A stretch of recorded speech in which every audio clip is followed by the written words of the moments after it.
애굽 땅을 중심으로 했던 당시의 온 지역에 오랜 대흉년으로 인한 기근이 극심하였어요. 그러니까 식량이 부족해서 수많은 사람들이 굶주림에 시달리고 있었습니다. 가나안 땅도 예외가 아니었지요. 야곱의 집에도 애굽에서 사온 식량이 다 떨어지고 있었습니다. 그러던 어느 날 야곱이 아들들에게 말을 했어요. 애굽으로 다시 가서 양식을 좀 사오라는 것입니다. 이때 야곱의 넷째 아들 유다가 나서서 말을 하는데, 이때 유다의 말은 아주 분명하고 확고했습니다. 유다의 말의 내용은 이러했습니다.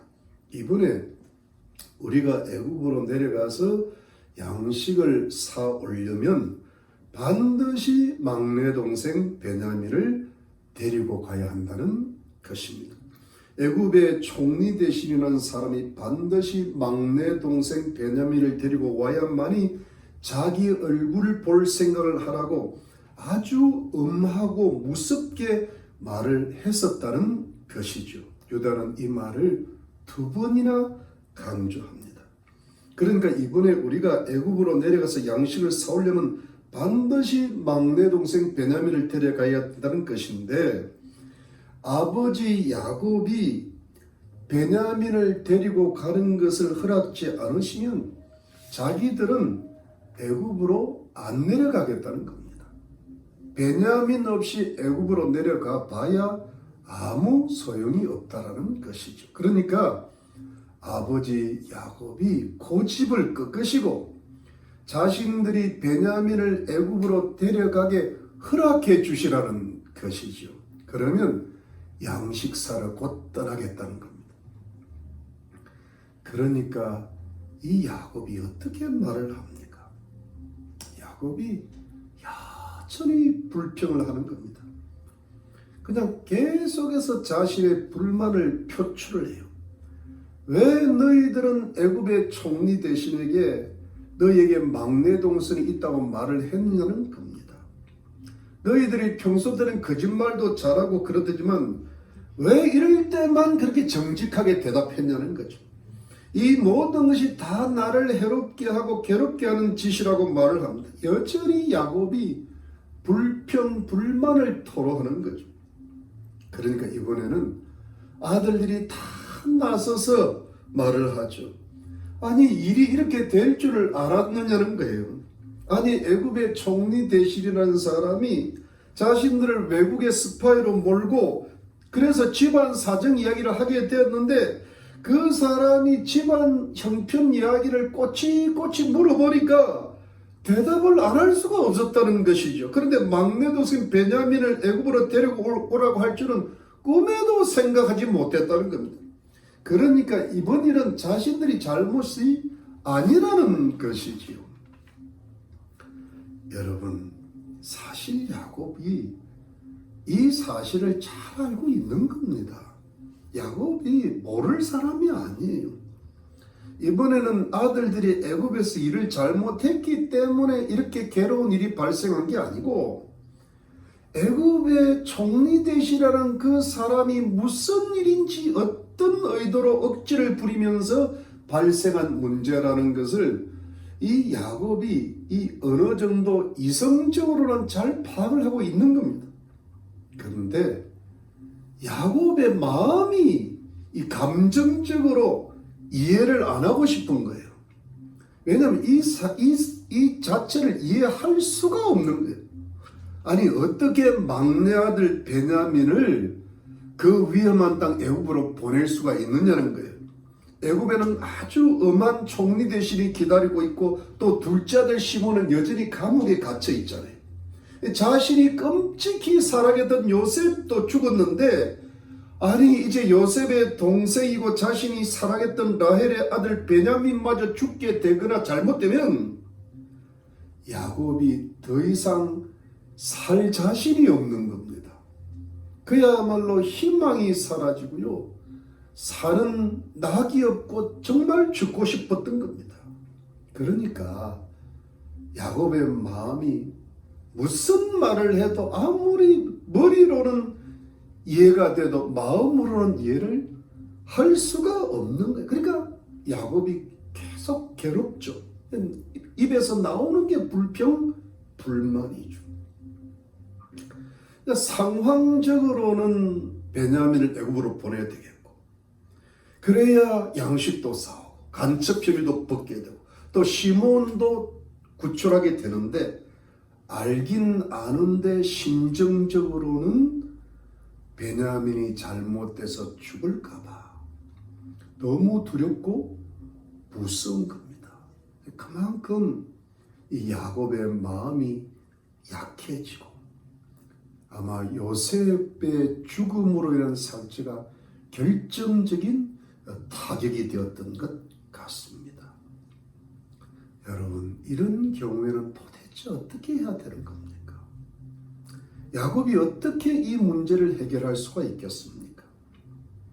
베냐민을 안 보내면 양식을 못 사고 가족들이 굶주리게 되고, 베냐민 보내면 베냐민이 죽을 것 같으니까 큰 걱정이 되고, 그야말로 진퇴양난이 되겠죠.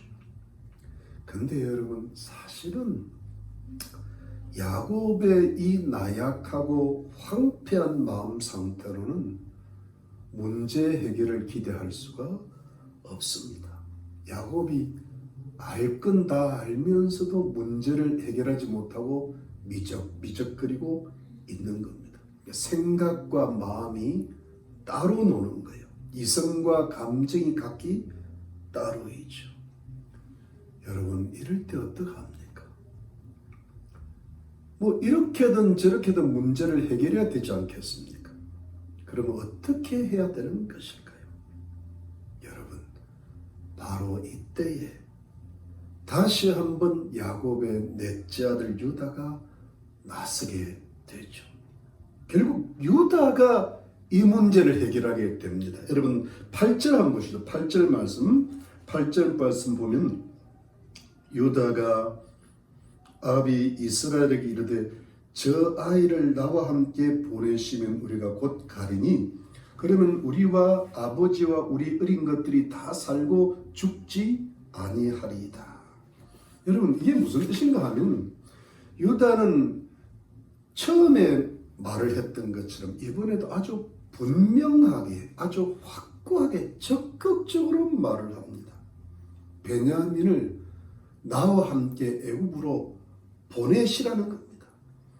아버지께서 베냐민만 데리고 가라 하시면 즉시 우리들이 애굽 가서 양식을 사오고, 그러면 아버지와 우리 가족들이 굶어 죽지 않게 되고 다 살아남게 될 것이라는 겁니다. 그러니까 유다가 아주 분명하게, 아주 확고하게, 아주 적극적으로 해결책을 제시하는 겁니다. 근데 여러분, 유다가 아버지 야곱의 마음을 모르는 게 절대로 아니거든요. 유다가 보기에는 아버지 야곱이는 베냐민을 절대로 애굽으로 보낼 수가 없는 마음을 가진 사람이에요. 요셉의 사건을 잘 알고 있는 유다로서는 아버지의 마음을 잘 알고 있는 겁니다. 그런데 분명한 해결책은 베냐민을 애굽으로 데려가야 됩니다. 그리고 그것이 매우 위험한 일인 줄 알면서도 그래야만이 문제를 해결할 기회를 찾을 수가 있고 양식을 사올 수가 있습니다. 그러면 이런 적극적인 해결책을 낸다고 또 된다는 건 아니잖아요. 그러면 그 다음에는 어떻게 해야 됩니까? 그게 9절로 10절입니다. 여러분, 9절 한번 보겠습니다. 9절 보면, 내가 그의 몸을 담보하오리니 아버지께서 내 손에 그를 물으소서. 내가 만일 그를 아버지께 데려다가 아버지 앞에 두지 아니하면 내가 영원히 죄를 지리다. 우리가 지체하지 아니하였다면 벌써 2번 갔다 왔으리이다. 여러분, 이게 무슨 뜻이냐면, 내가 유다 자신이 베냐민의 몸을 담보하겠다는 겁니다. 여러분, 여기서 담보라는 것은 베냐민이 만일 잘못된 처지에 빠졌을 때 자신이 베냐민 대신에 잘못된 처지에 빠지겠다는 겁니다. 즉 베냐민이 죽게 되면 자신이 대신 죽고, 베냐민이 감옥에 갇히면 자신이 대신 감옥에 갇히고, 베냐민이 노예라도 되면 자신이 대신 노예가 되겠다는 겁니다. 즉 자기 스스로 베냐민 대신의 담보물이 되겠다는 뜻이죠. 그러니 자신의 손에 글을 물으라는 겁니다. 이것은 베냐민의 안위에 대해서는 자신이 절대적으로 책임을 지겠다는 거예요. 그리고 아버지 앞에 베냐민을 데리고 오지 않는다면 그 죄를 영원히 자신이 지겠다는 겁니다.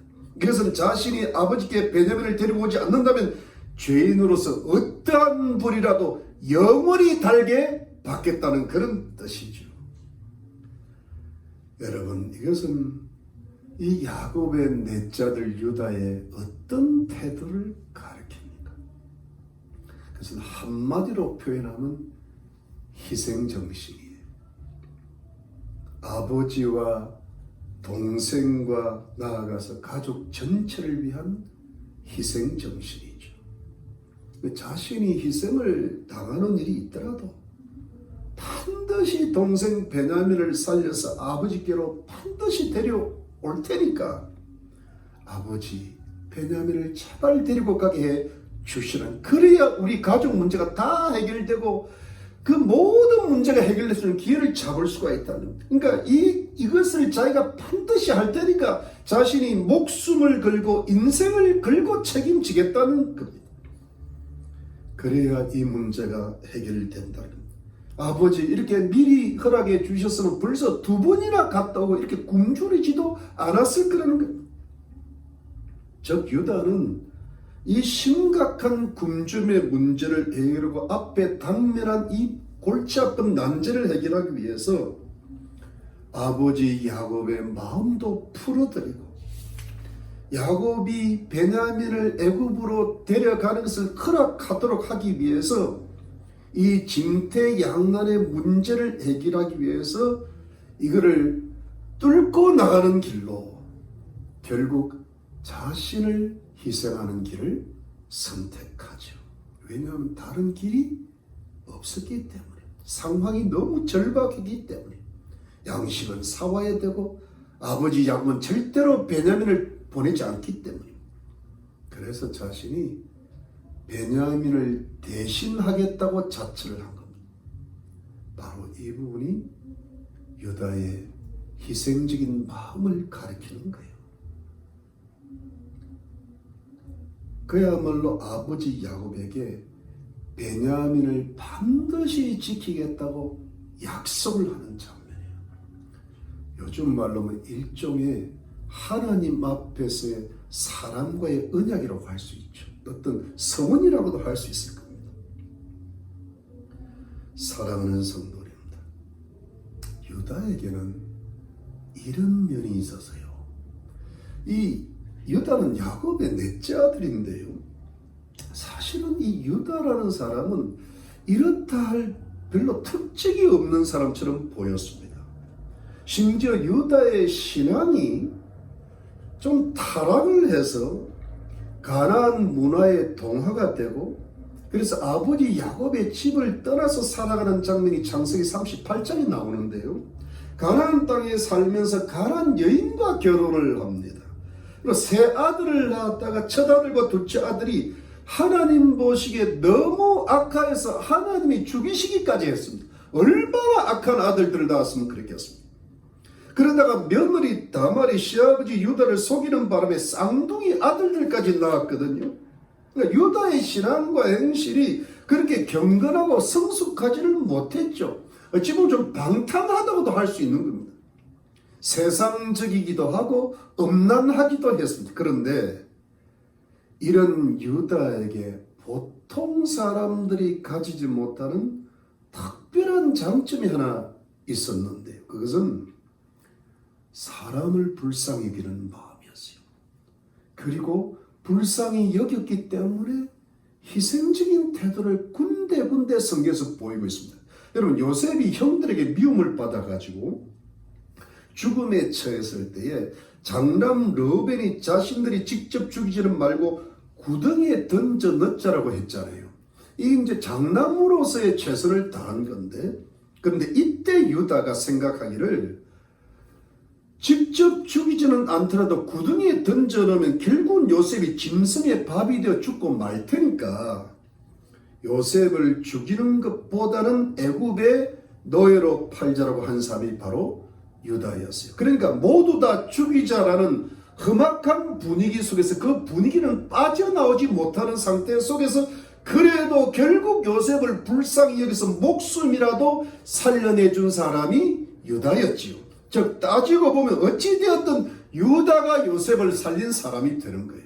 그리고 가나안 땅에서 유다가 나름 방탕하게 살고 있을 때에 며느리 다말이 창녀의 모습으로 자신을 속여서 자신을 통하여 쌍둥이 아들들을 임신했을 때에도 자신이 이 유다가 마음만 독하게 먹었다면 며느리 다말을 죽일 수가 있었고 자신의 부끄러움을 그냥 덮을 수도 있었는데 자신의 부끄러움이 드러나고 자신의 어떤 자존심과 위치를 희생하면서까지 한 여인으로서의 며느리 다말을 불쌍히 여기고 며느리 다말의 정당성을 인정하고 선포하였던 사람이 유다입니다.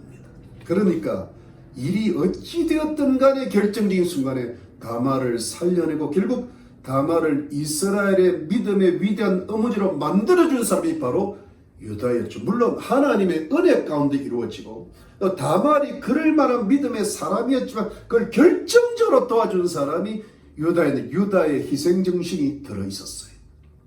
그리고 이번에도 마찬가지예요. 도대체 문제 해결의 기미가 안 보이고 가족은 살려야 되고 아버지 야곱도 이해해 드려야 되고 베냐민도 살리고 시몬도 살려야 했을 때에 결국은 가만히 있다가 아주 결정적인데 이 심각한 문제를 해결하기 위해서 아주 적극적으로 나선 사람이 유다인데요. 문제 해결을 위해서 정확하게 말을 하면서도 이것이 아무리 적극적인 말로만 해서 될 일이 아니라는 것을 깨닫고 몸으로 그것을 돌파해냅니다. 그게 뭐예요? 희생정신이고 희생의 실천이었어요. 사실 이 부분이 이렇게 그냥 지나가는 모습처럼 보이지만 이게 만일에 잘못됐을 때는 자기 목숨을 내놔야 되는 겁니다. 자기 인생을 걸고 동생을 자기의 몸으로 담보물을 삼는 거예요. 근데 여러분 이걸 그대로 실천을 했어요. 나중에 정말 베냐민이 요셉의 억지로 감옥에 갇히게 되었을 때 정말 자신을 베냐민 대신에 감옥에 가두라고 나서게 되었고 결국 이 유다의 희생정신이 요셉을 감동시킵니다. 요셉이 자신이 요셉임을 밝히고 동생과 형들이 비로소 상봉하는 아름다운 장면을 연출하게 되는데 유다가 베냐민을 실제로 살리려고 했을 때에 요셉이 감동을 먹고 비로소 모든 문제가 풀리기를 시작한 거예요. 결국 베냐민도 살리고 아버지도 살리고 가족 모두를 살리고 요셉과 가족들을 상봉하게 만든 장본인이 누구예요? 유다입니다.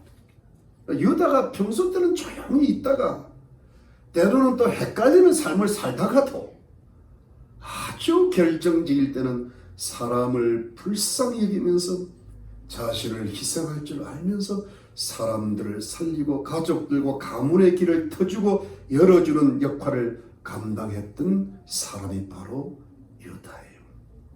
여러분 유다는 단점도 참 여러 가지가 있었지만 유다에게는 눈부신 장점이 있었죠. 큰 장점이 있었는데 사랑하는 성도님들 하나님께서 이 유다의 장점에 어떻게 축복하시고 어떻게 갚아주셨습니까? 그것이 성경 창세기 48장 8절로 12절에 잘 나타나 있는데요.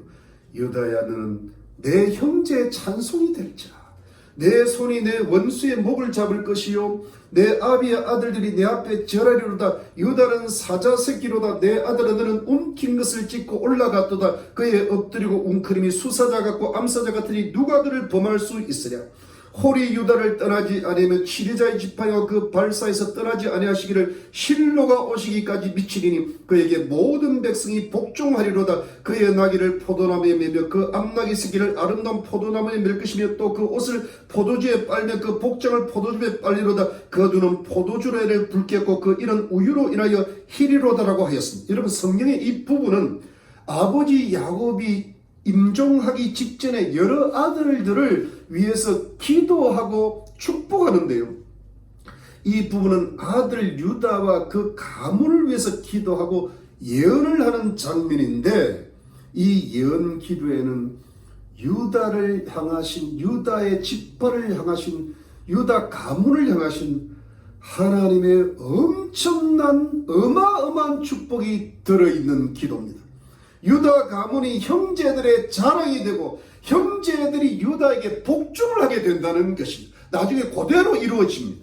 유다 가문은 동물의 왕인 사자에 비유했습니다. 즉 치리자 왕들이 태어나게 되는, 이스라엘의 왕이 오신다는 것이, 즉 유다의 가문에서 이스라엘을 다스릴 왕들이 태어나고, 그야말로 그 다윗이나 솔로몬 이후의 왕들이 다 이 유다 지파에서 나오죠.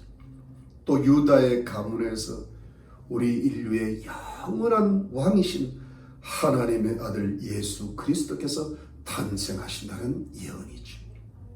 이 왕들이 이스라엘을 다스리고 만왕의 왕이신 예수 그리스도께서 온 우주와 온 인류를 다스릴 것이라는 것입니다.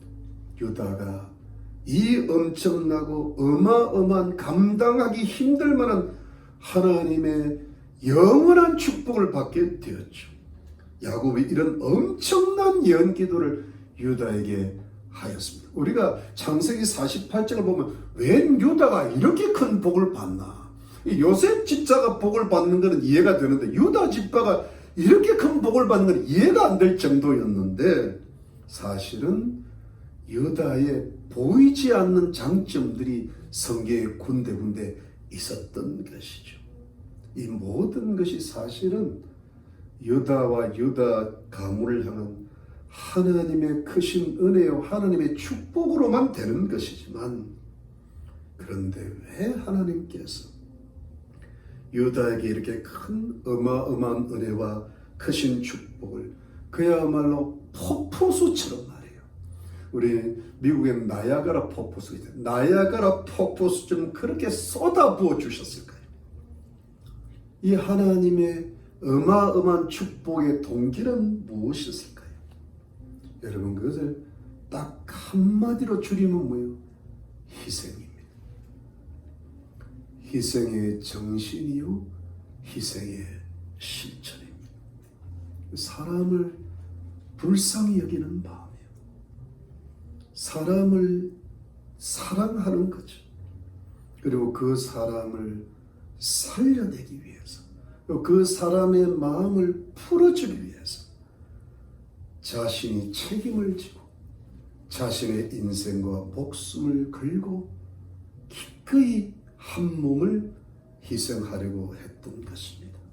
정말 가족의 위기 상황 속에서 베냐민이 죽을 수 있고 시몬도 죽을 수 있고 아버지가 거의 죽을 뻔한 그런 슬픔 속에서 자신을 희생하겠다는 각오로 그 가족의 위기를 돌파해내는 거죠. 이것을 하나님이 보시는 겁니다. 그 마음을 하나님이 아시는 거예요.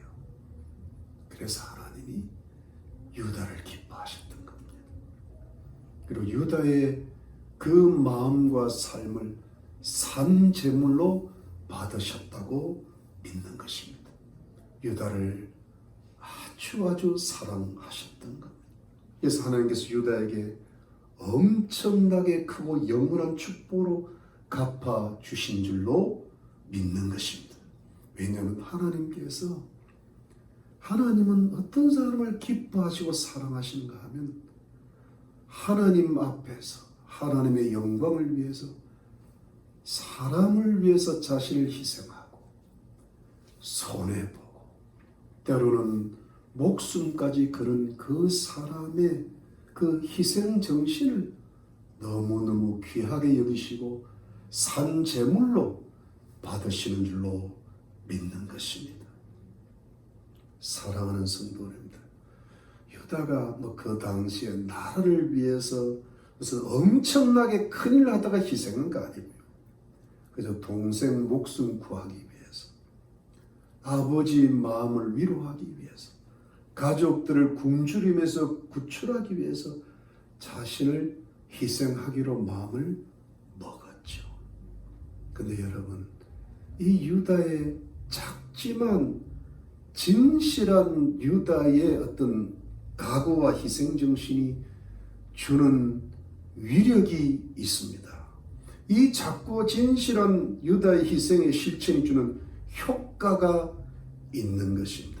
이 유다의 정말 진실한 말을 듣고는 드디어 아버지 야곱의 뭉쳤던 마음의 엉어리가 서서히 풀리기를 시작합니다. 심지어 아버지 야곱의 황폐하였던 신앙이 서서히 회복이 되기 시작하는 겁니다. 왜냐하면 아버지 야곱이 유다의 그 말에서 진실을 봤기 때문에. 여러분 11절 보시죠. 11절 말씀, 11절. 그들의 아비 이스라엘이 그들에게 이르되 그러할진대 이렇게 하라. 너희는 이 땅의 아름다운 소산을 그릇에 담아가지고 내려가서 그 사람에게 예물을 삼을지니 곧 유향 조금과 꿀 조금과 향품과 모략과 비자와 파단이니라. 너희 손에 돈을 배나 가지고 너희 자루 아구에 도로 넣어온 그 돈을 다시 가지고 가라. 혹 착장이 있을까 두렵도다. 내 아우도 데리고 떠나 다시 그 사람에게로 가라. 전능하신 하나님께서 그 사람 앞에서 너희에게 은혜를 베푸사 그 사람으로 너희 다른 형제와 베냐민을 돌려보내게 하시기를 원하노라. 내가 자식을 잃게 되면 이르리로다. 여러분, 이게 무슨 뜻인가 하면요, 드디어 야곱의 기력과 지혜가, 신앙이 회복되는 느낌이 드는 거죠. 야곱이 유다의 말에 진실함을 느끼고 뭐라고? 이제는 그렇게 하라 그럽니다. 야곱이 이제는 유다의 말대로 해보겠다는 겁니다. 그러면서 이렇게 하라는 겁니다. 드디어 야곱의 기질과 지혜가 살아나는데요, 애굽의 총리 되시는 가지고 갈 예물을 잘 준비하라는 겁니다. 가나안 땅에서만 나는 아름다운 소산물들을 그릇에 담아 가라는 것입니다. 유향과 꿀과 향품과 모략과 비자와 파단을 조금씩 담아서 가져가는 것입니다. 예물을 가져가라는 것이 이게 야곱이잖아요. 야곱이 이 정도로 나와야 야곱이지. 예물을 잘 준비해서 야곱의 특기잖아요. 형 에색에 보낼 때 예물을 보면요, 야곱의 지혜가 기가 막히잖아요. 예물하면 야곱이거든요. 이 야곱의 지혜가 살아나고 있는 장면이거든요. 그리고 돈도 2배나 가져가는 겁니다. 누군가의 실수였던, 아마도 잘못되어서 애굽에서 도로 가져왔던 돈까지 잘 챙겨서 넣어가라는 것입니다. 야곱의 계산과 조심성이 여전히 살아납니다. 야곱의 치밀함이 서서히 살아나고 있는 것입니다. 그리고 베냐민을 이제 애굽의 총리 대신에게로 데려가라고 허락하는 겁니다. 야곱의 마음이 이제 풀린 겁니다. 그리고 야곱의 마음이 이제 잡혀가고 있는 것입니다. 그리고 야곱은 마지막에 무엇이라고 말합니까? 하나님을 부르는데 전능하신 하나님이라고 부릅니다. 여러분, 이 전능하신 하나님이 히브리 원어로 뭡니까? 그거 유명한 엘샤다입니다. 전능하신 하나님. 그러니까 하나님의 이름을 묘사할 때 유명한 묘사가 뭐예요? 이 전능하신 하나님이죠. 엘샤다이. 그러면서 엘샤다이, 전능하신 하나님께서 너희들에게 은혜를 베푸셔서 그 애굽의 총리 되시려는 사람이 시몬과 베냐민을 돌려보내시기를 소원한다고 말을 합니다. 하나님께서 그렇게 해 주실 것을 믿는다고 말을 합니다. 그러면서도 마지막에 덧붙이는 말이 내가 자식을 잃게 되면 이럴 것이로라고 하고 말을 마치죠. 여러분, 성경의 이 부분은, 이 야곱의 말은 참으로 애잔한 거예요. 야곱은 유다의 말에 진실함을 힘입어서 스스로 기력을 되찾으면서 마음을 붙잡으면서 자신의 신앙을 최대한으로 표현하는 겁니다. 온 힘과 마음을 다해서 스스로 힘을 내고 하나님을 전능하신 하나님, 여러 Almighty God라고 합니다. 어떤 하나님이 다 해결해 주실 거라는 것이죠. 야곱의 입장에서는 가장 사랑했던 요셉을 잃었죠. 전능하신 하나님께서 어떻게 요셉을 이렇게 사랑하는 아들을 죽도록 내버려 두신다는 말입니다. 그러면 요셉의 꿈은 어떻게 되는 것입니까? 요셉이 죽으면서 야곱의 꿈도 죽었던 겁니다. 사실 그때 야곱의 신앙이 죽은 것이나 다름없었죠. 그런데 그럼에도 불구하고 이 순간 야곱은 최선을 다해서 다시 한번 최대한의 자신의 신앙을 표출합니다. 다시는 하나님을 전능하신 하나님으로 부르고 싶지 않았을지 몰라요.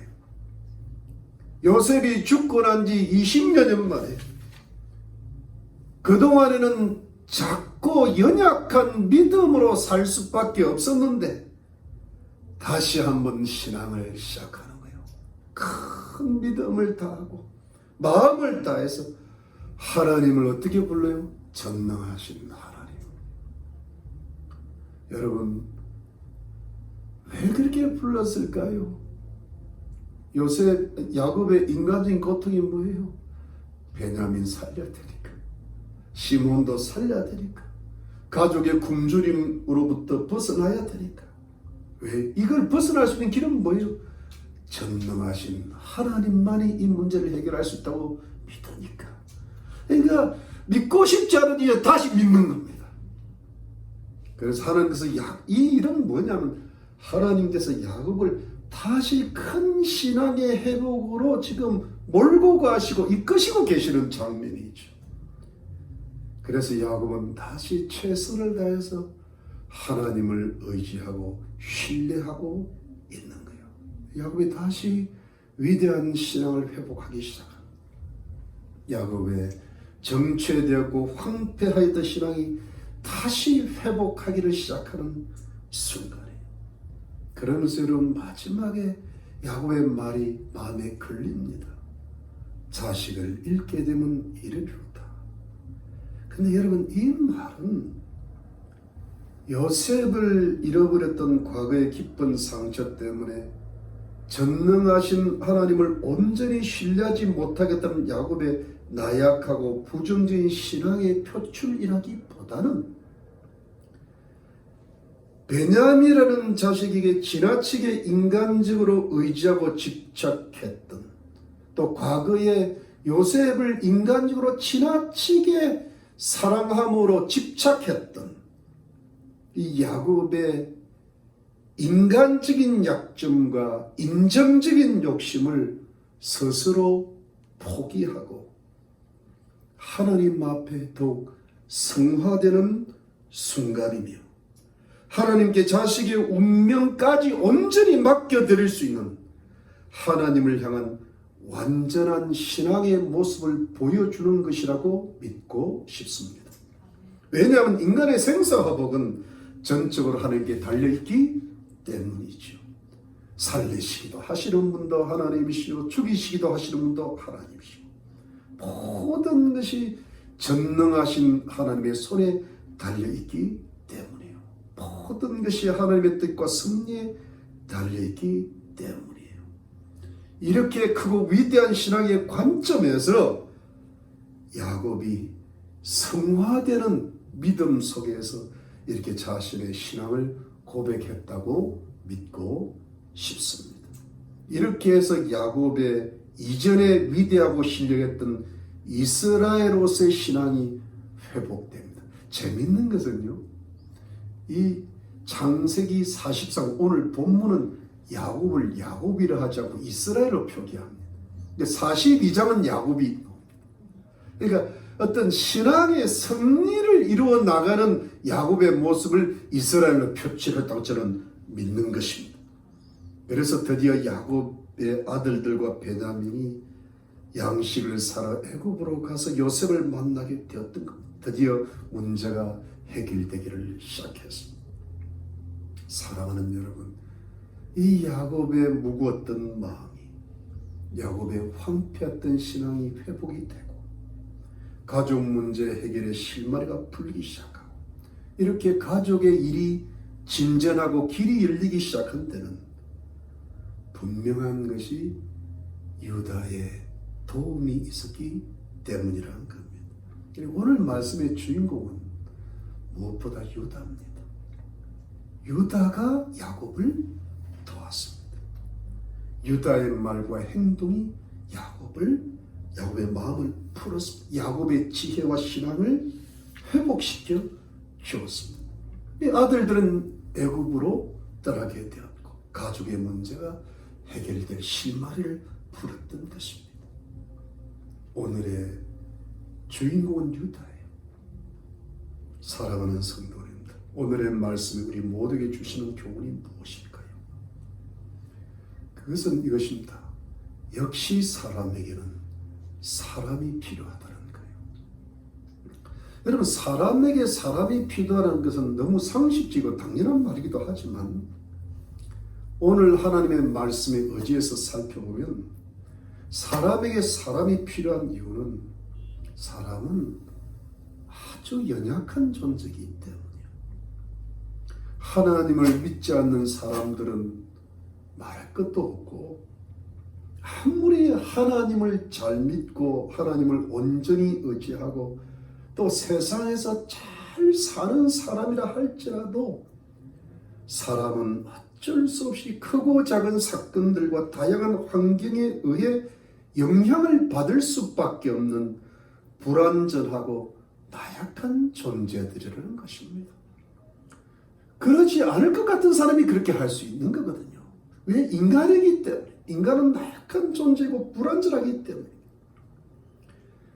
그런데 성도님들, 바로 이런 때에 하나님의 은혜의 섭리 가운데서 사람에게는 사람의 도움이 필요한데 사람이 사람의 도움을 받아서 힘과 용기를 얻어서 하나님의 은혜 가운데 힘차고 기쁘게 용기를 살아가는 것이 중요한데 또 하나님을 모르는 사람들도 하나님 앞으로 나오는 것이 필요한데 이때 그 사람들을 도우는 사람의 마음이 상대방 사람을 진실로 불쌍히 여겨주고 진실로 사랑하는 마음을 가지고 자신을 기꺼이 희생하고자 할 때에 아무런 사심이 없는 마음으로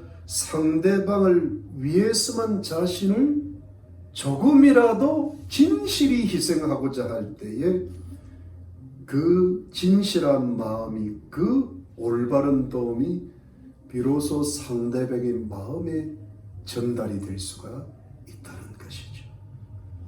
여러분, 이때 만일에 유다가 이 문제를 해결하기 위해서요 아버지와 야곱한테 화를 내가지고 윽박지르거나 아니면 아버지 야곱 몰래 베냐민을 빼돌렸다면 이 문제가 해결이 안 됩니다. 자기 희생이라는 게 없고 진실이 없잖아요. 그런데 아버지 마음을 풀어드리면서 이 문제를 해결하는 때는 그야말로 정금법을 사용했잖아요. 정면으로 어떤 파고 들어가는데 그게 뭐냐면 자기 희생이에요. 이게 가장 확실한 방법이다. 가장 진실한 방법일 때 하나님을 믿지 않는 사람이 하나님께로 돌아올 수가 있고 또 믿는 사람이라 하더라도 그 사람의 신앙을 회복시키고 상대방의 다쳤던 마음이 열리게 되고 상대방의 황폐했던 신앙을 회복시키는 길이 열리고 바로 이것이 하나님의 은혜의 통로가 된다는 말씀이죠. 그러면서 그 사람의 문제가 해결이 되면서 동시에 나의 문제도 해결이 되고 하나님의 은혜가 내 모든 방면에 내 주위에 그것이 가정이든 가족이든 교회이든 직장이든 모든 곳에 임하시기를 시작한다는 것이죠. 그런데 하나님께서 이 사람들, 이 성도들의 이 사심 없는 희생을 매우 기뻐하신다는 사실, 그것을 산 제물로 받으신다는 것이죠. 성도가 하나님을 생각하고 하나님의 뜻을 생각하고 혹 가족을 위해서, 혹 교회를 위해서, 혹 나라를 위해서 자신을 희생하는 모두 크고 작은 것들을 하나님께서 기억하신다는 겁니다. 보고 계시고 기쁘게 받으신다는 겁니다. 이 하나님의 백성들의 희생과 봉사를 통하여 그동안 여러 가지 모든 문제들이 해결되면서 가정과 교회와 나라 속에 하나님 나라가 확장이 되고 하나님 나라의 많은 열매를 맺어나가게 된다는 것입니다. 이런 것을 하나님이 기뻐하시고 이런 크고 작은 일에 진실하게 희생하는 하나님 백성들을 찾으시고 그 하나님 백성들의 희생을 기억하시며 반드시 때를 따라 엄청나게 축복하시며 세상의 복과 하늘의 영원한 복으로 풍성하게 갚아주실 줄로 믿으시기를 바랍니다. 사랑하는 성도님들, 사람을 살리고 가정을 살리고 교회를 살리고 나라를 살리고 우리 이웃들의 영혼들을 구원하는데 자신을 조금이라도 진실하게 희생하는 마음을 가지시기를 바랍니다. 희생이라야만이 영혼이 구원을 받고 희생이라야만이 모든 주위의 모든 부분이 살아나는 열매를 맺게 되는 것입니다. 그렇게 살아갈 때 하나님께서 그 모든 걸 다 기억하시고 이 땅과 저 영원한 천국의 무한한 은혜와 어마어마한 축복으로 갚아주실 줄로 믿으시기를 예수 그리스도 이름으로 축원합니다. 기도하겠습니다. 하나님 감사합니다. 이 어두운 시대를 살아가고 자기 중심으로 이기적인 마음으로 자기 유익을 위해서 또 하나님을 믿어도 하나님 중심이 아니라 나 중심으로 하나님을 믿고 이 세상의 모든 문화가 이기적으로 타락하는 세상을 살고 있습니다. 그 속에서 크든지 작든지 진실한 마음으로 자신을 희생하면서 하나님의 나라를 위해서 가족과 이웃을 위해 봉사하고 희생하는 사람이 누구이겠습니까? 그 가운데 우리 희망의 성도님들이 들어갈 수 있도록 우리들을 격려하시고 위로해 주시옵소서. 유다를 통하여 야곱이 살고 야곱을 통하여 베냐민과 온 가족들이 살고 결국은 이스라엘 민족이 살고 유다 가문이 살았던 그 놀라운 열매들이 우리들의 열매가 되어질 수 있도록 우리들이 참으로 예수 그리스도 안에서 자신을 진실히 희생하고 봉사함으로 말미암아 가족들과 이웃들과 교회와 작은아마 나라를 살리는 그런 일에 동참하는 거룩한 성도들이 되게 해 주시옵소서. 그런 길을 갈 수 있도록 우리를 도와주시고 격려하시고 힘주시기를 소원합니다. 많은 열매를 맺게 하실 줄로 믿습니다. 사랑하는 주의 백성들의 가정마다 평강을 내리시고 육체마다 건강을 주시고 우리 자녀들에게 재능을 다하시고 직장마다 필요한 물질을 공급하시고 평강과 샬롬의 삶이 우리 희망의 위해 성도님들에게 넘칠 수 있도록 주의 성령으로 역사해 주시옵소서. 주의 백성들을 축복하시고 믿지 않는 가족들을 위해 믿지 않는 이웃들을 위해 희생하고 땀 흘려 기도하게 하셔서 그들이 주님 앞으로 돌아오는 영생의 열매를 거둘 수 있게 해 주시옵소서. 감사드립니다. 예수님 이름으로 기도드렸습니다. 아멘.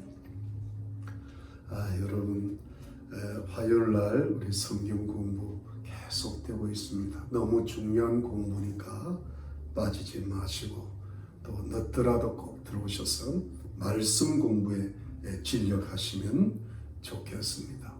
여러분 미국의 대통령 선거가 다가오고 있습니다. 기도하시고 또 투표를 잘 하시기를 부탁을 드립니다. 제가 어디에 찍으라고 하시는 건 이미 아시고 계실 텐데 자 거기서 제 마음을 아시고 꼭 찍으시기를 바랍니다. 신문을 보니까 내년 초에는 백신이 나올 것 같습니다. 그래서 내년에 어떤 빠른 시일 내에 우리 예배가 회복되기를 또 소원하고 있습니다. 항상 건강하시고 감기 조심하시고 잘 지내시기를 바랍니다. 평강하세요. 우리 축도하겠습니다. 지금은 예수 그리스도의 놀라우신 은혜와 하나님 아버지의 지극하신 사랑과 성령의 위로와 교통과 충만하심이 하나님 어렵고 이기적인 세상을 살면서도 정말 하나님을 생각하고 가족을 위해서, 교회를 위해서, 나를 위해서 작은 희생이라도 해나가면서 하나님의 나라를 전파하기로 다짐하고 나아가고 하나님의 엄청난 축복이 있을 것을 믿고 나아가는 하나님의 거룩한 백성들과 가족들과 이웃들 머리머리 위에 지금으로부터 영원토록 함께 계실지어다. 아멘.